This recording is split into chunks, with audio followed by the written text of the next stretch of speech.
മറ്റെത്ര സംസ്ഥാനത്തിൽ BJP India ഭരിക്കുന്ന സംസ്ഥാനത്തിൽ എന്ത് നടക്കുന്നു? ഡയലോഗ് അടിച്ച മഹാന്റെ തനി നിറം പുറത്തു വന്നിട്ടുണ്ട്. ഇതൊന്ന് കണ്ടു നോക്ക്. ഇതാണ് ഇപ്പോൾ നമ്മുടെ ഇന്ത്യ. നിസ്കരിച്ചതിന്റെ പേരിൽ ഒരു മുസ്ലിമിനെ ഇങ്ങനെ ഭീകരമായി തല്ലിച്ചതച്ച ഈ സംഭവം നടന്നത് ഇക്കഴിഞ്ഞ ഫെബ്രുവരി 24-ന് 3 സംഭവവും കണ്ട നിങ്ങൾ ചിന്തിക്കുന്നത് BJP ഭരിക്കുന്ന സംസ്ഥാനങ്ങളിൽ മാത്രമാണ് ഈ അവസ്ഥ എന്നാണെങ്കിൽ നിങ്ങൾക്കും തെറ്റി.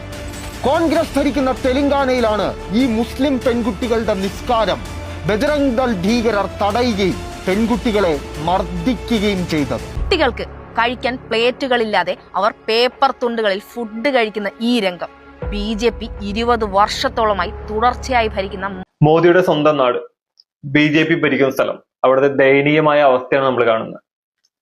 അവിടെ ചെയ്യാത്ത എന്ത് നമുക്ക് ചെയ്തു തരും? കേരളത്തിന് വേണ്ടി എന്ത് ചെയ്തു തന്നേക്കുന്നു? ചിന്തിക്കേണ്ട സമയം പണ്ടേ കഴിഞ്ഞു.